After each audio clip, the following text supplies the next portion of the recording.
Hey guys, Script here with another video, and today we're talking about Ray's new Star Wars movie will finally deliver on a 4-year-old Lucasfilm promise. Oh boy. Daisy Ridley set to return, new Jedi Order, blah blah blah. That will fulfill a 4-year-old promise from Lucasfilm boss Kathleen Kennedy. The future is bright for Star Wars, with the franchise set to finally return to the big screen. Blah blah blah. It will be directed by Sharmeen Obaid-Chinoy, best known for her history as we know that, documentarian and journalist. It's confirmed to be set 15 years after Rise of Skywalker, blah, blah, blah, blah, blah. The galaxy struggling to decide whether it still wants the Jedi after the chaos of the last few decades. Chaos of the last few decades. See, that... Why would they even know about the Jedi? During the OT and all that stuff, why would they even know? Okay, here we go. Kathleen Kennedy has been promising a female Star Wars director for years. Because, that's what matters the most, right? That's the focus, is whether or not the person directing the movie is a female. Notice what doesn't stand out is that the person is really good and really, really capable. That's never discussed with these people.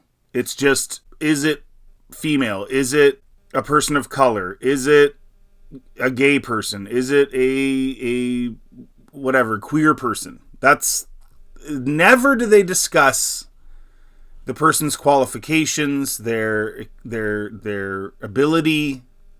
It's just superficial stuff, right? And again, if you're born gay, that means it's superficial. Women have been shaping Star Wars since the start. Viewers tend to underestimate the contribution of George Lucas's ex-wife, Marcia Lewis. No, we haven't. No, we don't. We fully understand the contribution that Marcia Lucas made with the editing, and we understand that it's a much better film, Star Wars the original, because of her. No one is discounting that. But you know what we don't do? We don't focus on the fact that she's a female. We just focus on the fact that she was good at her job. She's good, right? Doesn't matter who it is. Good. Whether it was a guy or a girl. Good job. Like, who cares? Like, this is so, it's so superficial and lame. Lee Brackett wrote the first draft for Empire Strikes Back, although she sadly died of cancer before the screenplay was finalized. Yep. And you know what? No one cared whether or not she was a woman. Kiri Hart was a producer for Star Wars Rebels. Now, mind you, Rebels suck, so sorry, Kiri. I can't get behind you there. Carrie Beck has worked on several Star Wars TV shows, and Deborah Chow, and all of those shows suck. As far as I'm concerned. And guess what? They don't suck because they were done by women, or worked on by women. They just suck because they suck. Because guess what? It doesn't really matter. Either you're good at what you're doing or you suck at what you're doing, and your body parts or your superficial skin tone or whatever have nothing, absolutely nothing to do with it. And yet, that's all anybody seems to want to talk about. But no woman has ever directed a Star Wars movie. Back in 2000, Lucasfilm boss Kathleen Kennedy promised it wouldn't be long before a woman directed Star Wars. Speaking at the BAFTAs, whatever the heck that is, Kennedy pointed out that women are already shaping the franchise. "We've got 2 or 3 fantastic women working with Star Wars," Kennedy said, "and we just brought in Deborah Chow, who's doing the Obi-Wan series." Now, Deborah Chow did a terrible job. Horrible director. Doesn't have anything to do with her being a female, but she was put in her position just because she's a female, because her skills are awful. If I was Kathleen Kennedy and I saw the first episode run of clips or whatever, non-edited footage, I'd be like, Deborah, turn the lights on. I can't see anything, first of all. There's no depth to any of it because it's so dark, and there's no shadows. It's just one giant shadow. The acting is horrible. Maybe you should talk to your actors and get them to do a better job. But no, she's a female, so she can do as she pleases. It's good, Deb. Good job. High five, Deb. It does nothing to, they've made it so superficial that then the show, Obi-Wan, guess what? The show itself is superficial. There's no depth to it. There's nothing to it at all. It's a nothing show. The whole show is centered around Reva, whose character could have been removed from the show, and it would have changed absolutely nothing about the show. as far as plot, she accomplishes nothing. Nothing ever happens, and she's the main focal point of a show called Obi-Wan. It's awful. But good job, Deb. So she chooses these females because they're female, and then I guess Kathleen Kennedy also sucks, right? She sucks at her job, obviously, because she allows a show like that to get made the way it was made. And then they're all high-fiving because they're girls. Yay, look at us, we're girls making Star Wars. Instead of being like, oh, let's make good stuff. No, we're girls making Star Wars. That's all it's about. So it's just... And then people wonder why it's awful. Like, does she hold these women accountable? Like she would anybody else? I guess not. She never held Rian Johnson accountable. He just did whatever he pleased, right? Did whatever he wanted. When asked if a Star Wars movie will get a female director soon, Kennedy added, "Oh, absolutely, without question. Soon, of course, took longer than anyone expected because the movies were essentially put on hiatus for a while." I wonder why that is. The movies were put on hiatus because the other movies they made sucked and weren't well received, and they were directed by guys.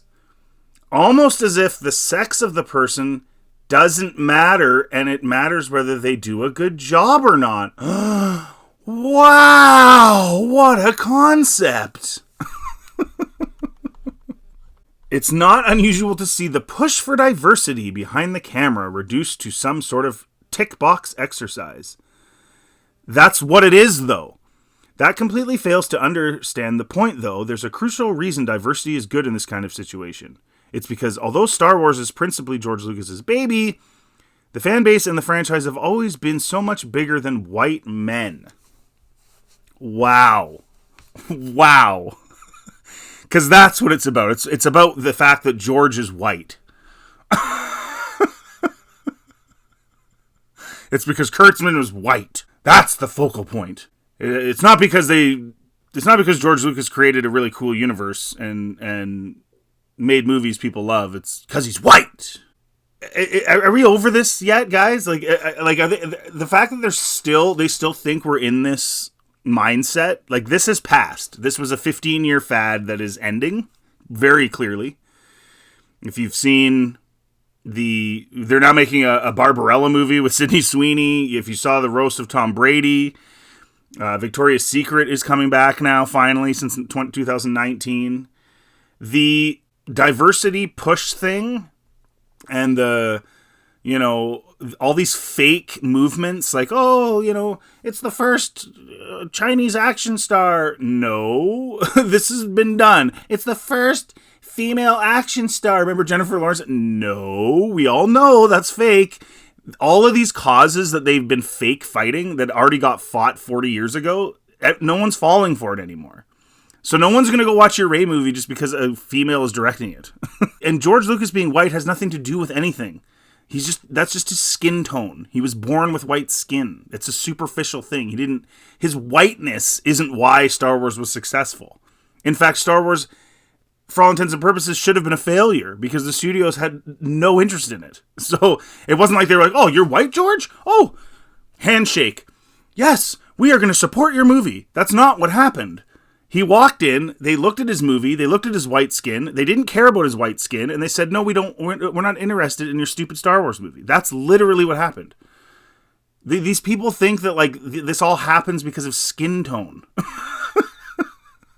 I've said on this channel multiple times, why hasn't Bryce Dallas Howard gotten a Star Wars opportunity? She's probably the most qualified woman out there to have an opportunity like that. But it's so... Kathleen Kennedy acts like she's doing this as some sort of cause, when really she's just, these are my friends and I want to give them jobs.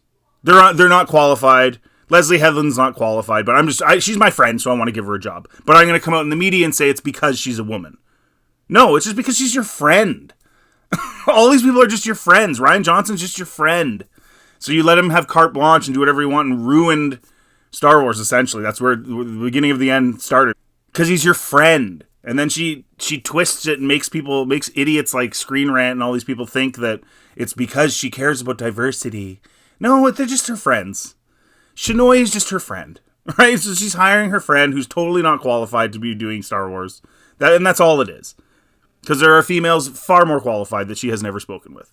The fan base in the franchise have always been so much bigger than white men. It's time for us to have a variety of voices from a range of different perspectives so the galaxy can continue to expand. Again, that has nothing to do with anything. We just pick qualified people. Diversity for the sake of it isn't good. Like, if the person is, quote, a diversity hire, but they have no idea what they're doing, then it's still going to suck. Just hire qualified people, whether they're, quote, diverse or not. Like, no one cares. This is ridiculous. Rey's Star Wars return is happening in Star Wars New Jedi Order. Here's what is known about the story cast and release of Daisy Ridley's film. Obaid Chinoy will surely bring something fresh and unique to Star Wars. Yeah, because somebody whose entire career is documenting women's abuse from their husbands in Pakistan sure sounds like a qualified director for a Star Wars movie, don't you think? Like, she's just her friend. She's not qualified at all.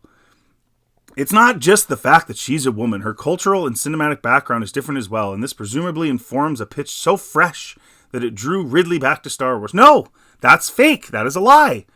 Presumably informs a pitch. So you just made up a lie in this article. This is what these guys do, these shills. Daisy Ridley said straight up that she went to have lunch with, this is long before they announced Obaid Chinoy. She went to have lunch with Kathleen Kennedy, and Kathleen Kennedy pitched the idea to her, and then she said yes. And then shortly thereafter, it was released that she's getting paid $12 million.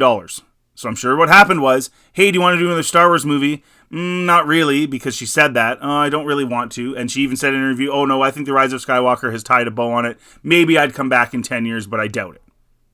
Right? That's what she said. She said that the sequels were divisive. So she sat down for lunch with Kathleen Kennedy, and Kathleen Kennedy pitched her a new movie and said, we're going to pay you $12 million. And she said, yeah, sure, I'll do that. It had nothing to do with the director. The director was not even announced yet. Nothing to do with the director. She didn't even meet the director. Right? She met the director, weeks later at Celebration in London. So guys, it's all lies. The last few years have seen Star Wars begin to expand beyond Western voices with the phenomenal animated shorts of Star Wars Visions. Those are awful. Like, they're so terrible. They're not Star Wars. They're just they're okay in the sense that they're just random stories with a Star Wars skin, but they're not actually Star Wars. Lightsabers changing colors based on people's moods, and umbrella sabers, and come on, like it's just a Star Wars skin. And the future looks brighter than ever before with Rey's New Jedi Order that is going to flop. I think this movie might be the final nail, actually, because they're going to spend a lot of money on it. The 10th mainline installment in the Star Wars franchise is the first movie to follow a sequel trilogy. Why is this considered the 10th mainline installment? If it's not an episode, why are they treating it like it is? If it is, then call it episode 10. If it isn't, then it's just a Star Wars story. It's no different than Solo or any of the other ones. First movie to follow a sequel where Mark Hamill's Luke, Carrie Fisher's Leia, and Harrison Ford's Han Solo gave their final farewell. After the release of The Rise of Skywalker, development on a direct sequel had become dormant as Disney shifted focus on other parts of the galaxy, namely Disney Plus shows such as The Mandalorian, Andor, and Ahsoka.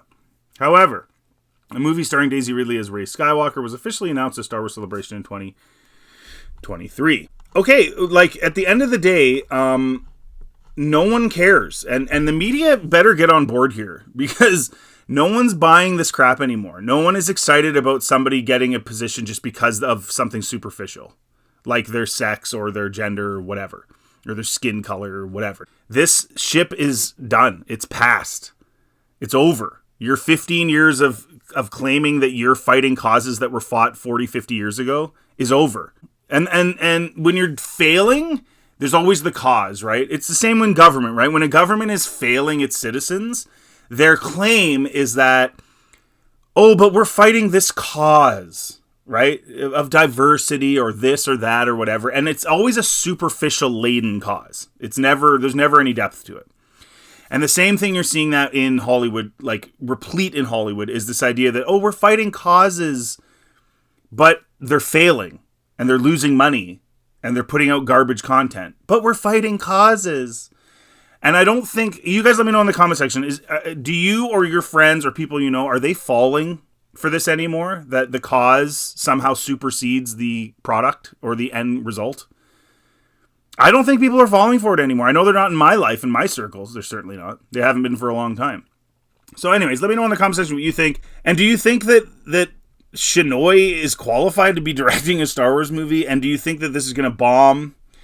And any other comments, just let me know. If you do like this content, please like and subscribe. Always helps the channel. And feel free to check anything else on my channel. And have yourselves a really good day.